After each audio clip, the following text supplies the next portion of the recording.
2005 সালের সঙ্গীতের জনপ্রিয় রিয়েলিটি শো আজও মনে রেখেছেন দর্শকরা। সেই সময়ে একটা নাম জনপ্রিয় হয়ে উঠেছিল, বাংলার মেয়ে রূপরেখা বন্দ্যোপাধ্যায়। তারপরে কেটে গিয়েছে 20 বছর। তেমনভাবে কাজ পাননি তিনি আর, এক কথায় প্রায় হারিয়েই গিয়েছিলেন। এবার নতুন গান তুম নিয়ে ফিরলেন তিনি।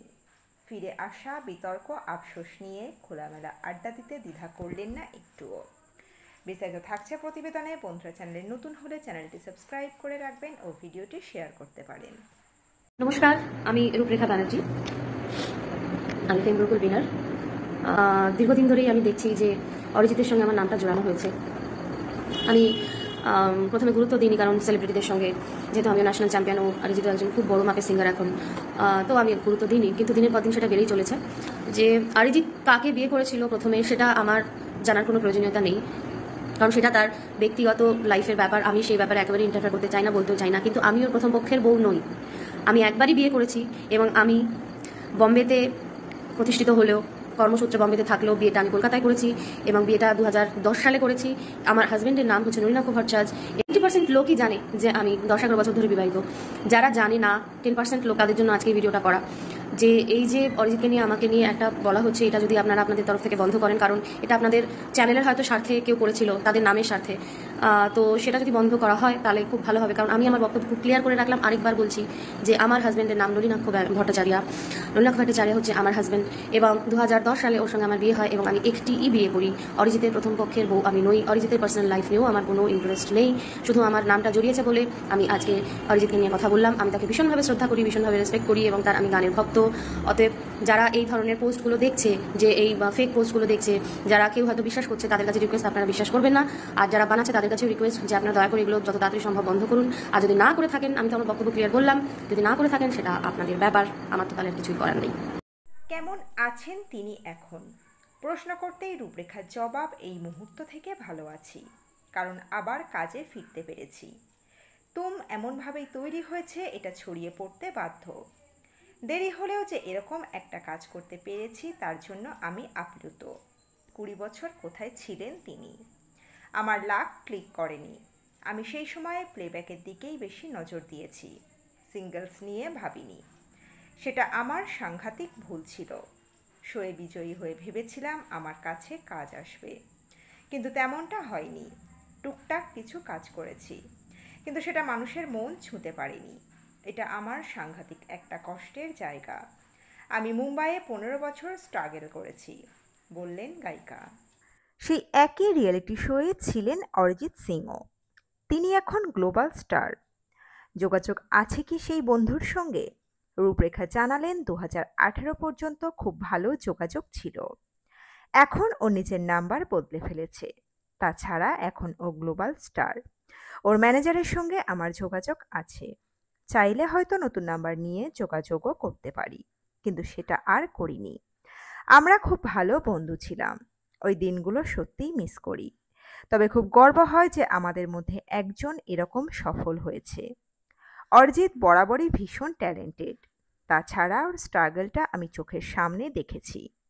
মুম্বাইয়ে প্রীতমদার স্টুডিওর মেঝেতে শুয়েও রাত কাটিয়েছে। পড়ে থেকে শিখেছে সবটা। ওখানে ব্যাকগ্রাউন্ড মিউজিক তৈরি করত, ওখান থেকেই ও টেকনিক্যালিটিসগুলো শিখেছে। এমনকি নিজের গলাটাও বদলে ফেলেছিল। ওই প্রতিযোগিতার সময়ে ওর গলা শুনলে এখনকার সঙ্গে গলা মেলাতে পারবেন না। কিছুটা আফসোসের সুরেই গায়িকা বলেন, এখন ভাবি যদি তখন বিয়ে না করে আর 10টা বছর পর বিয়ে করতাম, তাহলে নিজেকে অনেকটা গুছিয়ে নিতে পারতাম। শোনা গিয়েছিল অরিজিৎ সিংকে বিয়ে করেছিলেন তিনি। এই গুজব নিয়ে আজ কি বলতে চান? রূপরেখার উত্তর, এটা নিছকই একটা গুজব। এর মধ্যে কোনো সত্যতা নেই। আমি আগেও বলেছি, এই ধরনের কথা আমাকে আর আমার পরিবারকে বিরক্ত করেছে। প্রথম দিকে অতটা গুরুত্ব দিইনি। পরে দেখলাম বিষয়টা আগুনের মতো ছড়িয়ে পড়ছে।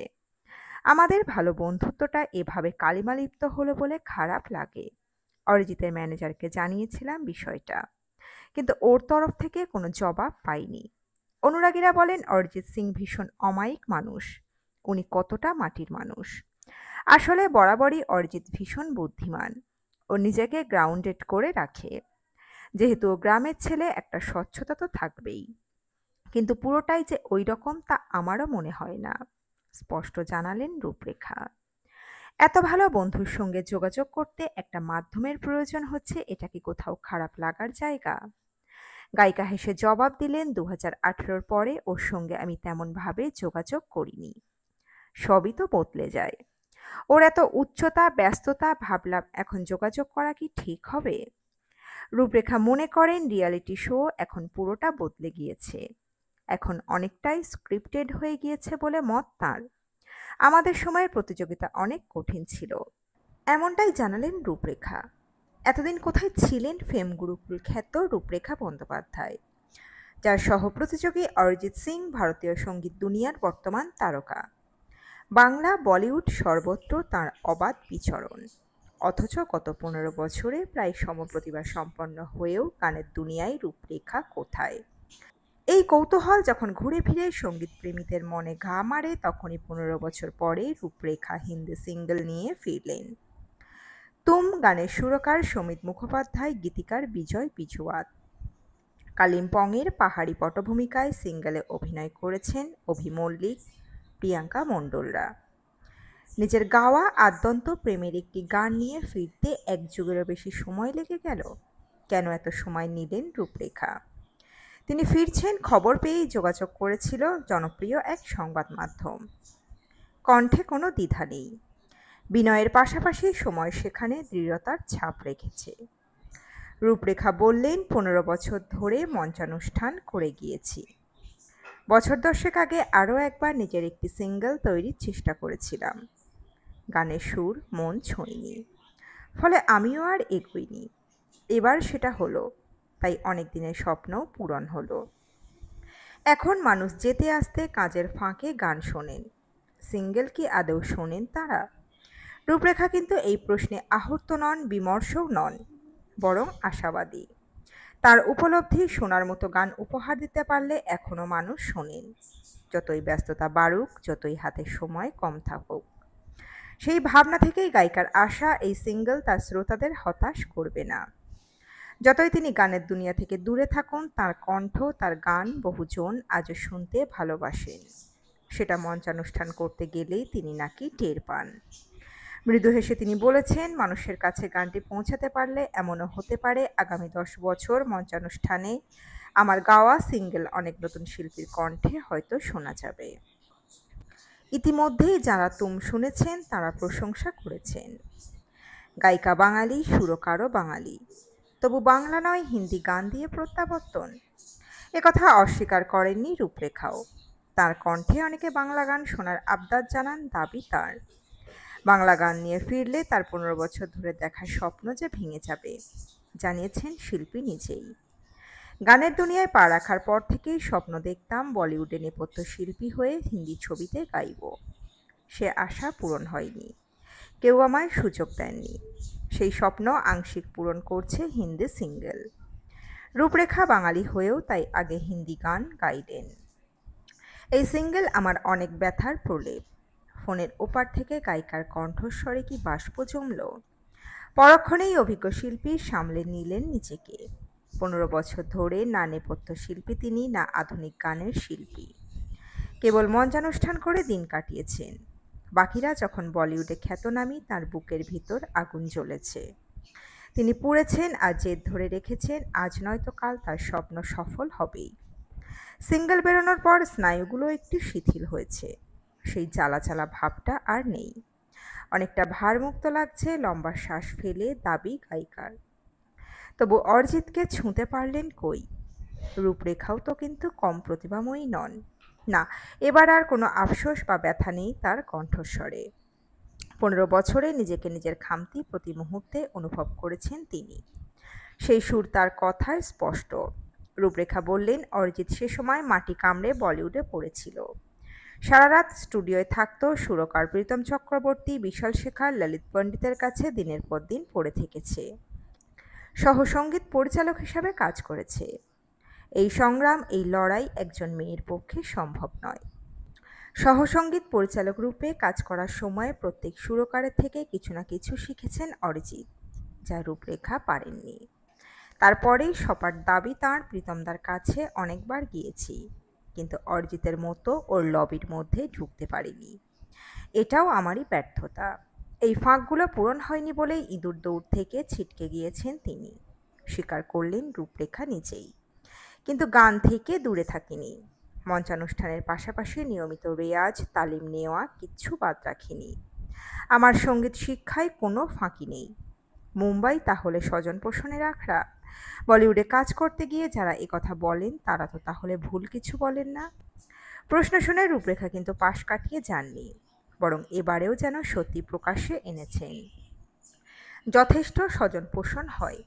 প্রীতমদার কথাই ধরুন, ওর হাত ধরে অন্তরা, নেহা কাক্কার বলিউডে গানের দুনিয়ায় জায়গা পেয়েছেন। আবার আমি এত চেষ্টা করেও ওর কাছাকাছি পৌঁছাতে পারিনি। আমার তাই কিছুই হলো না। 15 বছর ধরে অপেক্ষায় সার। বলিউড ফিরিয়ে দিয়েছে রূপরেখাকে। তাই আর বসে না থেকে সিঙ্গেল গেয়ে সঙ্গীতের দুনিয়ায় দ্বিতীয়বার করা নাড়া তাঁর। অরিজিতের মতো প্রেমের গান তাঁরও প্রিয়। এবার পাশাপাশি আইটেম গানও গাওয়ার চেষ্টা করবেন। মঞ্চানুষ্ঠানে এই ধরনের গান শ্রোতারা বেশি শোনেন। শ্রেয়া ঘোষাল কি ভালো ভালো আইটেম গান গেয়েছেন, ওরকম গাওয়ার ইচ্ছা আমারও। এখনকার শ্রোতারা শুধুই যে আইটেম গান শোনেন সেটা নয়, নিজেদের ভাষায় গান শুনতে চান। শিল্পী শোনাতে না পারলে তাই নিয়ে হুলস্থুল বাঁধান, যেমন ইমন চক্রবর্তী, সোনু নিগম। প্রথমজন হিন্দি গান শোনাতে চাননি আর দ্বিতীয়জন কান্নার গান গাইতে দেরি করেছেন বলে তুমুল শোরগোল। রূপরেখার অবশ্য এরকম কোনো অভিজ্ঞতা নেই। আমার শ্রোতারা খুব ভালো, ধৈর্য ধরে গান শোনেন, ভালো গানের কদর করেন। আমার কোনো নিজস্ব গান নেই, তবু ওরা আমাকে ভালোবাসেন, আমার কণ্ঠ ভালোবাসেন। আমি কৃতজ্ঞ, এমনটাই জানালেন রূপরেখা। আড্ডা যখন শেষের দিকে টাইম মেশিন চেপে 15 বছর আগের সময় ছুঁতে চাওয়ার চেষ্টা করলেন গায়িকা। রূপরেখা তখন ভীষণ চর্চিত নাম, তার গায়কের কারণে। অরিজিতের সঙ্গে নাম জড়ায় তিনি নাকি গায়ককে লুকিয়ে বিয়ে করেছিলেন। রূপরেখা নাকি গায়কের প্রথম স্ত্রী। প্রথম গায়ে মাখিনি, একটা সময়ের পর সমাজ মাধ্যমে পোস্ট দিয়ে সমস্ত জানিয়েছিলাম। কোনো দিনই আমরা এরকম কিছুই করিনি। অরিজিৎ আর আমি খুব ভালো বন্ধু। রূপরেখা সেই ভিডিওটি আমরা ভিডিওর শুরুতেই আপনাদেরকে দেখিয়েছি। রূপরেখার কাছে জানতে চাওয়া হয়, এই মিথ্যা গুঞ্জন পেশা জীবনের শুরুতে কি বড় ছাপ ফেলেছিল? গায়িকা জানান, একেবারেই না। মঞ্চানুষ্ঠানে আমার ব্যক্তিগত জীবন কোনো ছায়া ফেলেনি। ব্যর্থতার কারণ আমার অনেক অপারগতা। কোনো কুণ্ঠা না রেখেই বললেন রূপরেখা, আগামী দিনে গানের দুনিয়ায় প্রতিষ্ঠা পেতে অরিজিতের সাহায্য নেবে? কেন নেব না? অরিজিৎ আমার বন্ধু, তো খুব ভালো মানুষ। আমার বিশ্বাস গিয়ে দাঁড়ালে ও আমায় ফেরাতে পারবে না। মিষ্টি হেসে কথা শেষ করলেন গায়িকা।